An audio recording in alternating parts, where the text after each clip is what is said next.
It was for next year.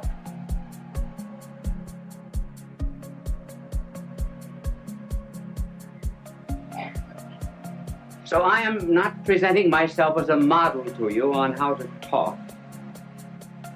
It's just merely that there have been so many letters coming to me asking me to give a few suggestions that I will give them to you. They are only personal. They may not apply to everyone, but I will give them to you for what they are worth. If I can talk now, I certainly couldn't always talk. There came a turning point in my life. It was in college when I was a freshman. I was on the debating team. It was in the college that I attended. A great honor because they put a tremendous premium on debating. I thought I was good because, after all, I was picked as a freshman. I had to be good. And the night before the debate with Notre Dame University,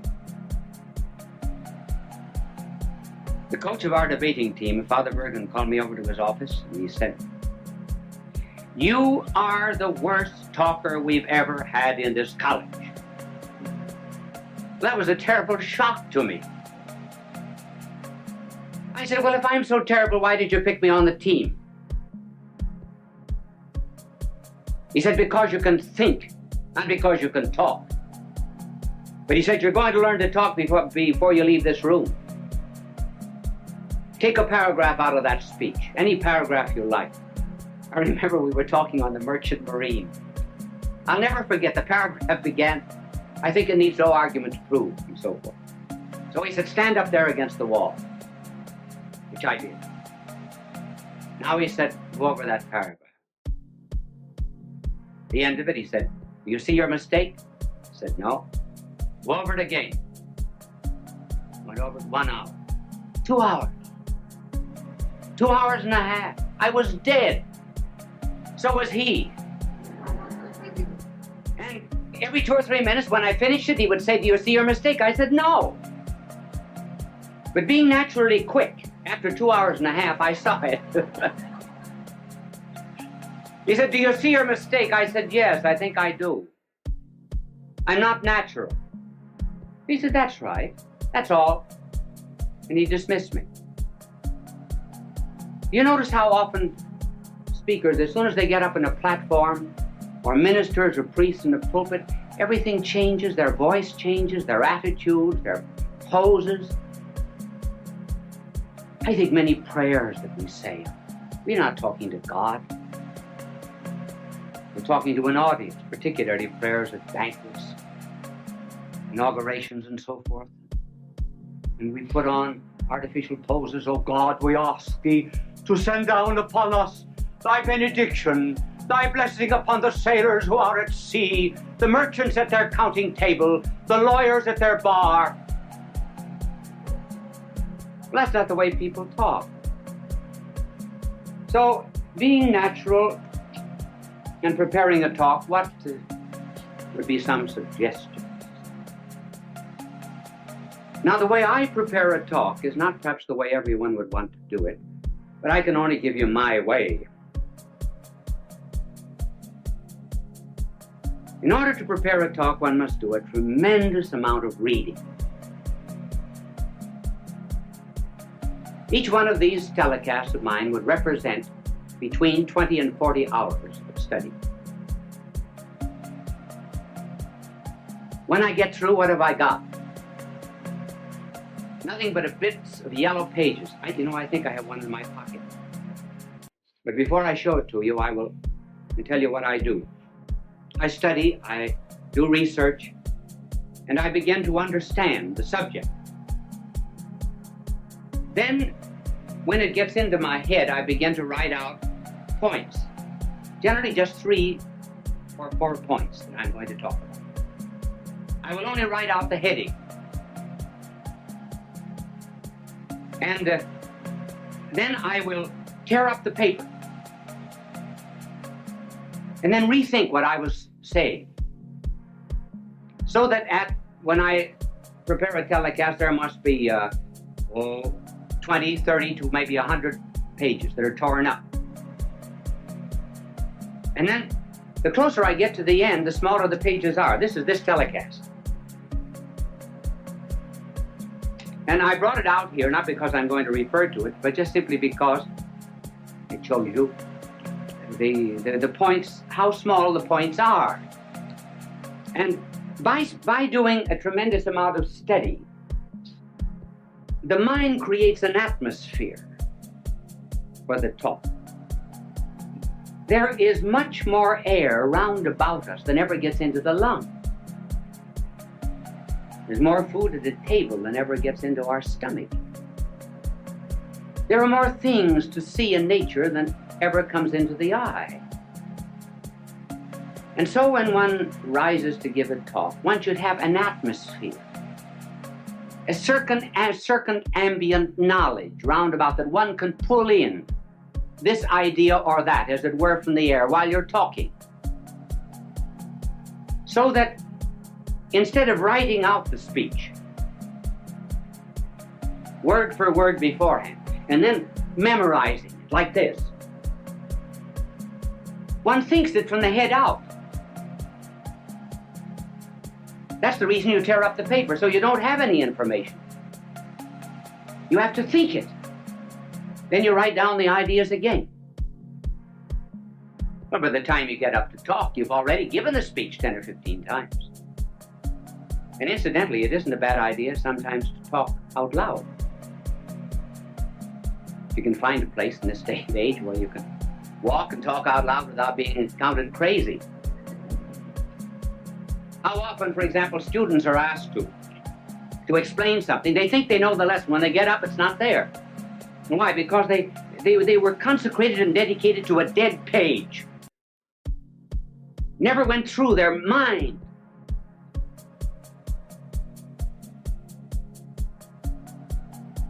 Sometimes teachers are just textbooks wired for sound.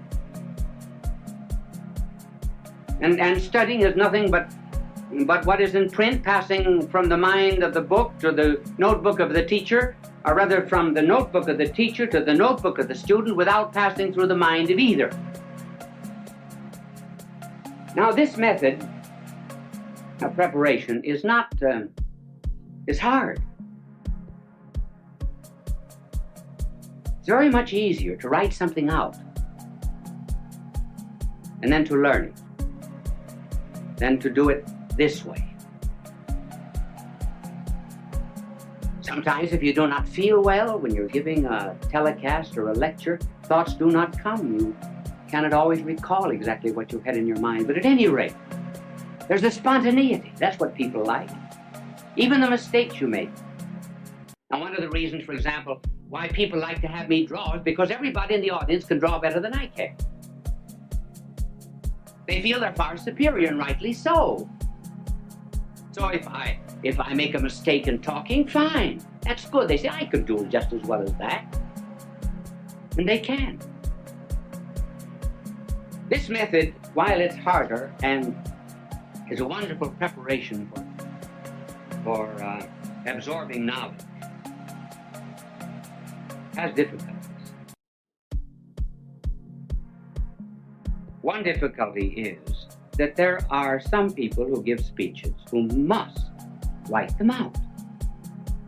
For example, the President of the United States has to have his speeches written because every word is important. Then, too, there are some things that are not worth learning. John Barrymore, for example, would commit all the lines of Shakespeare by heart. But when he played in comedies and cheap movies and so forth, he absolutely refused to learn anything. He wanted helps outside. Now that's why people on television have to have aids that are outside. I do not use any kind of aid on the outside. If I read anything, I have it written out. Now there are two main props that are used in television. And the first prop is what is called an idiot card. An idiot card is something that is written out so that you'll not forget it. Now just suppose I were teaching you mathematics. Now I would be reading off this idiot card. And I would say to this vast television audience, 2 plus 2 equals 4. 2 plus 1 equals 3. 3 plus 3 equals 6. See, I don't forget that. Wonderful, isn't it? Now, you can... thank you for the idiot card. It was not an idiot that held it. It's only the card that's an idiot. And it's impossible for people who are constantly appearing, for example, on television, to study their lines or their commercials. And so they have to have them written out on these cards. But you can always tell, if you just look closely at anybody who's using an idiot card, this is generally the way.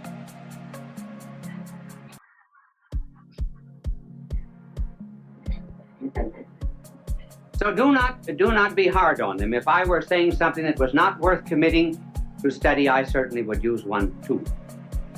Now there's another prop, which is better. And that is what is called a teleprompter. And a teleprompter will have a whole speech on it. For example, when you hear people giving speeches on television, 999 out of 1,000 are using a teleprompter if they do not have the paper before them. Many of the commercials which you hear are written on teleprompters. And a teleprompter rolls. So I was watching a television show once where the teleprompter got caught. And that's kind of hard.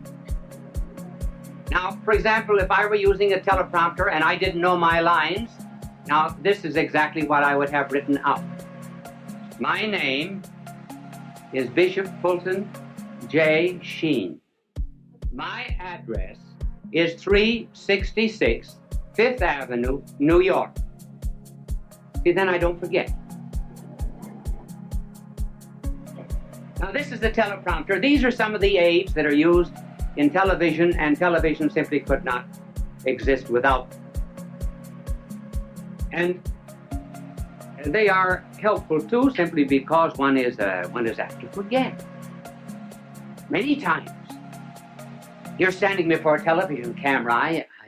Momentarily, I can't think of the next point. Well, I'll throw in a story or something till it comes back to me. You don't know it, but I do. I don't get too embarrassed. I don't get flustered because I can't remember it. I remember. I was giving a talk once in Ireland at the Eucharistic Congress. I've forgotten when it was, a long time ago. If there was ever a time in my life I wanted to do well, it was then. And I was reciting a poem that I know just as well as I know the Our Father. It was a poem written by an Irishman, Joseph Mary Plunt. And the poem was, I see his blood upon the road. And in the star, glory of his eye, his body gleams amid eternal snow, whose tears fall from the sky. I see his face in every flower. The thunder and the singing of the birds are but his voice. Carven by his power, rocks are his written word.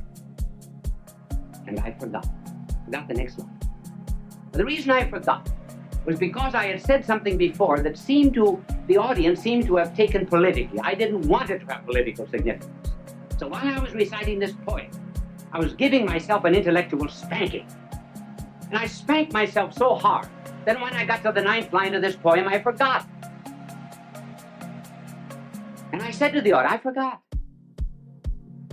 Well, tremendous crowd there, tens of thousands of jaws dropped in disappointment.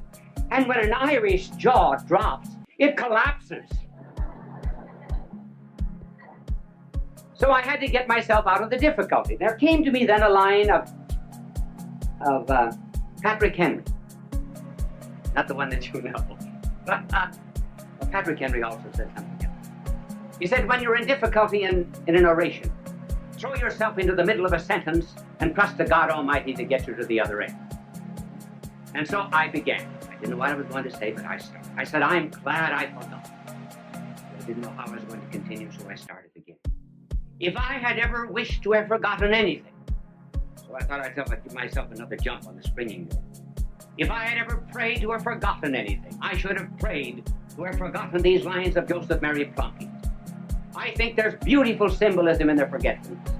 And that symbolism is that standing on the anvil of Ireland's soil, one should be able to hammer and forge out the sparks of his own poetry and not be dependent upon a magnanimous soul like Joseph Mary Plunkett.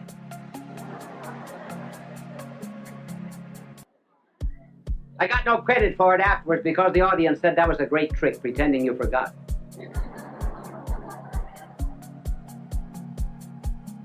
It is always well to be prepared for such unexpected moments when you do forget. And even better still, when you're at a banquet and called upon to give a talk.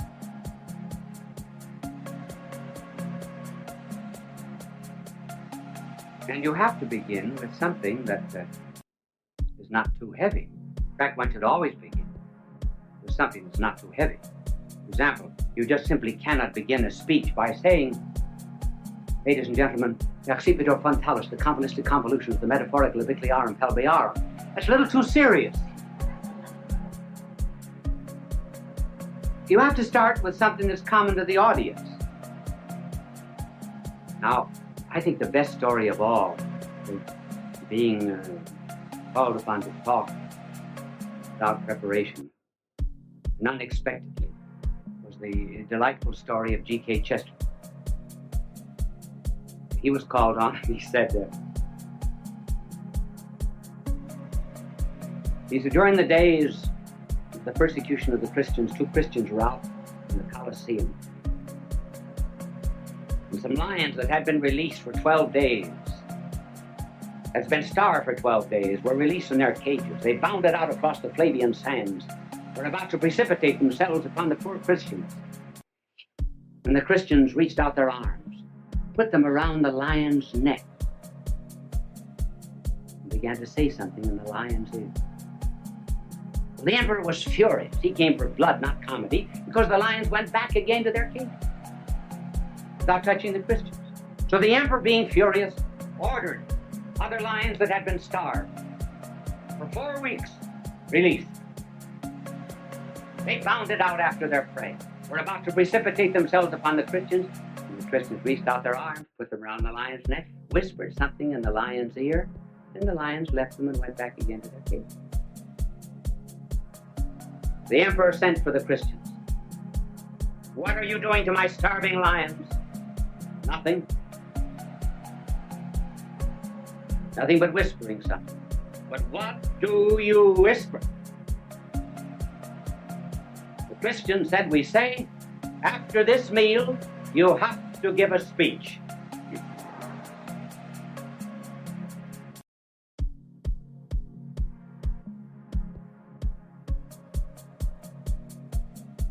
So a preparation is the most important part of the talk, and then as regards delivery. What is important is sincerity, meaning what you say. Children are the best judges of anything that's heard on television. I do not mean dramas where there's an artificial emotional interest created, but children who may not understand what is being said. They know whether the speaker is sincere or not. Incidentally, that's a good word, sincere.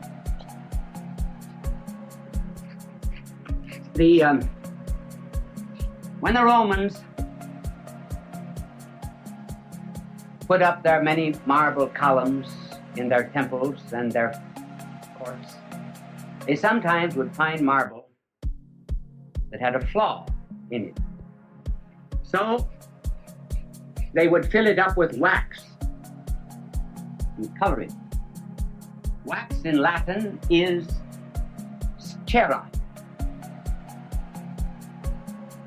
If they found a perfect marble that had no need of artificial filling, then it was called sine in Latin, means without wax, or sincere.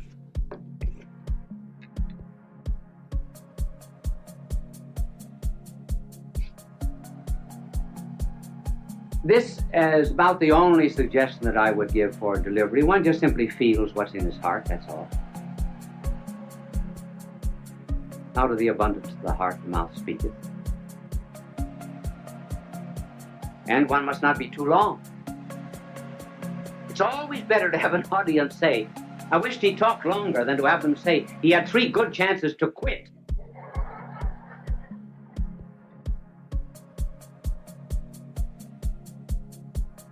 And then to, in the communication of any idea, the secret of a good talk is the secret of fire. Fire has 2 qualities, heat and light.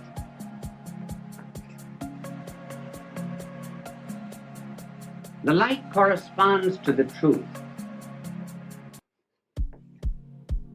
The heat corresponds to the zeal, to the passion, to the fire.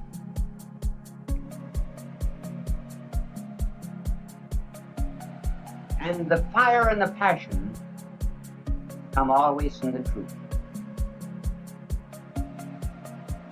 When one is on fire with anything, really believes it, all the words come out naturally. And above all things else, the making of an orator too is really on his knees. The power to make an audience feel what you're saying does not come just from these fires. It comes from fires that have been stolen from heaven and given to the speaker. This is influence. This is power. Fulton J. Sheen is indeed a man for all seasons. He walked a paced beat, allowing us to glimpse his nature and ponder its worth and to enjoy its presence. Bishop Sheen authored over 90 books. He broadcast countless radio and television programs and ministered in many parts of the world to people of every belief. As he said many times, it is not a unity of religion we plead for, but a unity of religious people. We may not be able to meet in the same pew, but we can meet on our knees. The bishop wrote 94 books, recorded countless radio shows, and appeared on hundreds of network and syndicated television programs. His legacy is a treasure of joy that transcends time and helps us to believe that truly life is worth living. Really, was because of this incident. This particular day, I was too busy to go to dinner, so in the afternoon I went into a grocery store to buy some graham crackers. And in the back of the store was a mother with her 4-year-old son. He just pulled a bottle off the shelf, a bottle of vinegar, and broken the bottle. And the pieces were on the floor along with the vinegar. The mother was saying to him repeatedly, pick out those pieces. And the more she insisted on it, the more he refused. And she would have loved to have cracked him, but she didn't want to look too cruel before the customers. And the father was there, and of course he was busy. And that gave him the very happy air of neutrality. He didn't have to interfere. And finally, the mother was intense with rage. You could see what the father was saying. He was saying the kid's just exactly like her folks. And you know very well what she was saying, stubborn like the old man. And but in any case, she finally picked up the kid like a rag doll and went off the premises with him. And so it set me thinking and brought the subject of this telecast. Who won? The child or the mother? The child didn't pick up the pieces. He was weak, but he had resort to tears, which is always the last resort of weakness. She was strong, but did she win? Well, she resignated a certain amount of power, but she had to do it. And that got me thinking about the strong and the weak. And it was put very well by a European doctor, Dr. Jean de Rougemont, who said, if I am stronger than my neighbor, I despise him. If I am weaker than my neighbor, I fear him. If I am equal to my neighbor, I resort to subterfuges to escape obedience or to assert my superiority. So that brings up the problem, how are we going to solve this tension between, well, the rich, the poor, the educated, the uneducated, and the strong and the weak? For example, when the rich help the poor, perhaps they're obsequious, and then the poor are humiliated. Learned people are impatient with those that are ignorant. And the ignorant people, too, are humbled, very often when taught by those that are wise. So what's the answer? Well, the answer is caring. Now, I'm going to try to tell you what caring is. But I'm going to do it, first of all, in an abstract way, so you'll think I'm learned. Then we will give examples. And it is this. The strong must feel their weakness.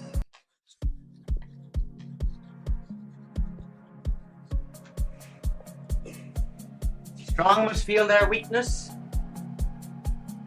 The rich must feel their poverty. The wise must feel their ignorance.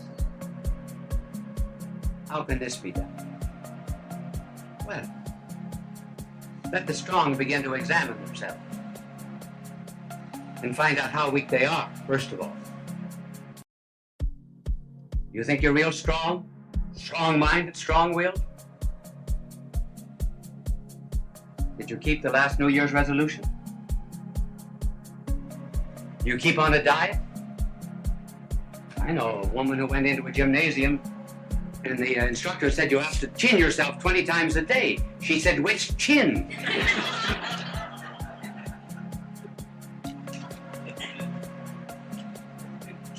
And so we just, the strong must ask themselves, have I been able to overcome certain habits, for example? When cocktails are free, can I resist the third? If I smoke, would I ever give up a package of cigarettes a week, say, for the poor? And then as regards the rich. You know, the angel just cleaning my backboard, I noticed his halo was on crooked tonight.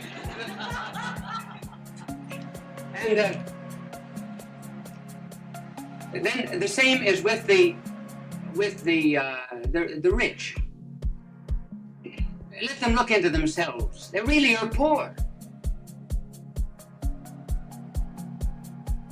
What virtue have they? Charity?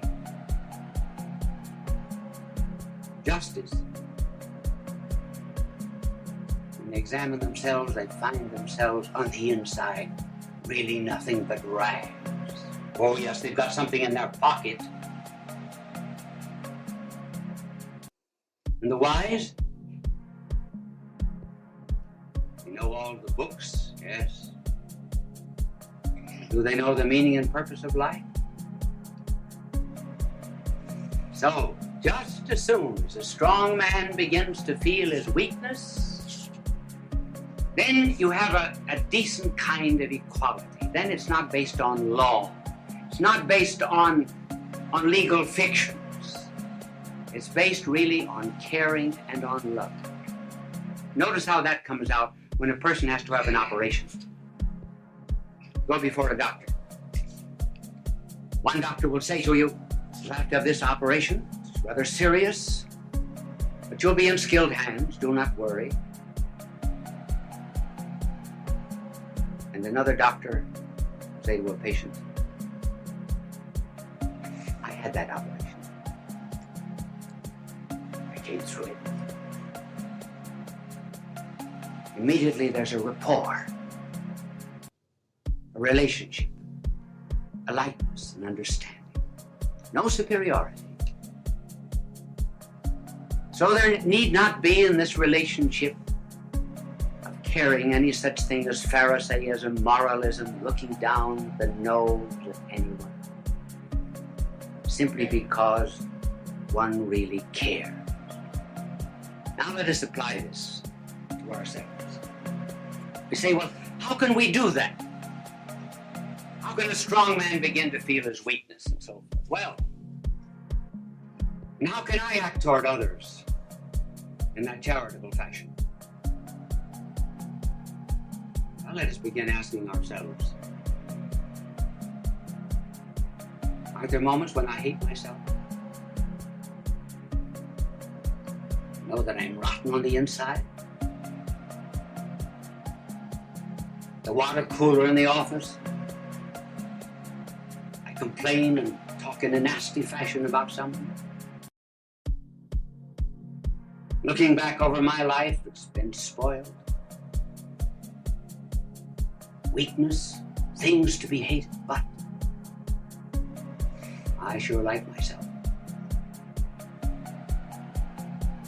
So when you go into a room, despite the fact that you've often said to yourself, oh, I hate myself for that, but you take the easiest chair in the room, don't you? When you go into a restaurant and you don't like a certain kind of food, do you order it? Don't you hate yourself? For example, I don't like chicken. I announce that every 2 years over the television in case I'm invited out to dinner. And this is about the time to announce it. I will tell you the reason why, actually. The reason is that when I was a boy, my father would send me out to a farm during the summer vacation and sometimes on weekends. And the farmer would give chicken dinners every time I went out, and I had to wring the chickens' necks. I rang, I think, in round numbers, 7,683 chickens' necks.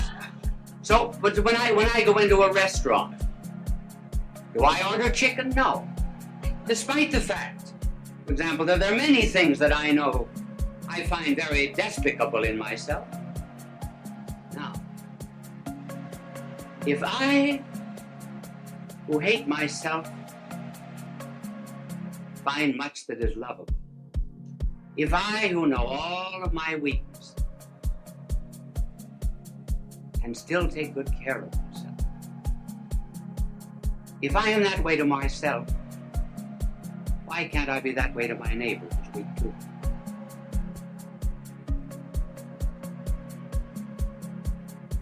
If I have money and he does not have any, and I know on the inside how poverty-stricken I am as regards goodness, why can't I be good to him when he's poor?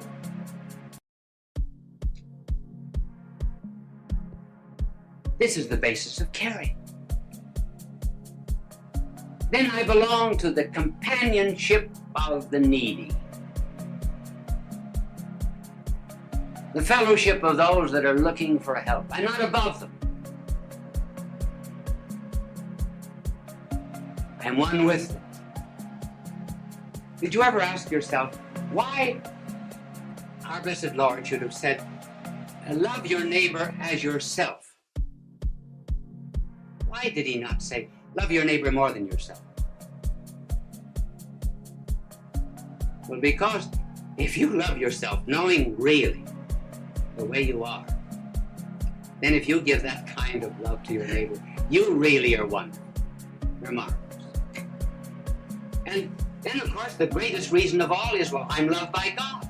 Therefore, I've got to love everybody else. I must not say, for example, God loves everybody, therefore God loves me. No. God loves me, therefore he must love everybody. So you see, the basis of caring is this real kind of love And what a difference it makes. Here was a girl and a only child of a husband and wife were always courting. She grew up unwanted, unloved, and she lost faith in fellow man. She even lost faith in herself. And so as a young woman, she was miserable and unhappy. And in the town was a rich young man who fell in love with her. And he saw beneath all of that rough exterior not a rhinestone in the rough, but a diamond in the rough. And immediately she changed. Why? She was loved. She was cared for. She had worth. In one of our leper colonies, there was a visitor said to one of the nuns who was washing the feet of a leper. He said, "Sister, I wouldn't do that for $1 million. And she said, "Neither would I." But she cared because she loved. She didn't consider herself above anyone in that camp. I heard of a woman who went to a mother and said, "I would give 20 years of my life to have 2 children like that." And the mother said, "That's just exactly what it cost me."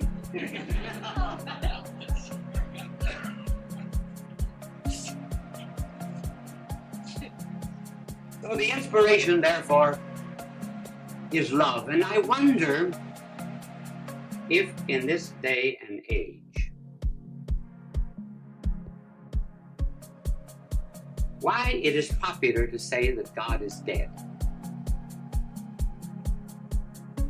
They say it's a question of semantics.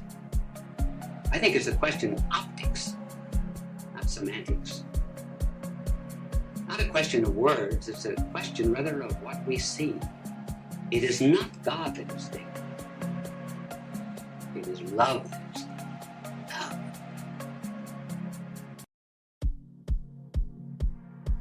Just let any of these so-called scholars who say that God is dead go out and do a little loving. I do not mean nicking, sexing, fornication, adultery, homosexuality. I mean loving. I mean caring. I mean having encounter with people. I mean realizing that we're not better than anyone else. Simply because we know ourselves better than anyone else, we know how base we are. And we cannot know nearly as much about them as we know about ourselves. Let them go out and begin to love in that way. Love their neighbor. Let them go down to some of the slums of Latin America. Go into the wards of some of our city hospitals. Go into the poor districts of a city.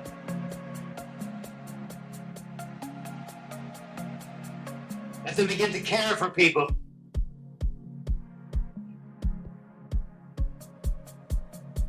Then they will find out what love is. After all, if they do not begin to love the neighbor whom they see, how can they love God who is invisible and they do not see? That's the place to start. Start with neighbor. Start with the needy. And that was what was done, remember, in the parable of the prodigal son.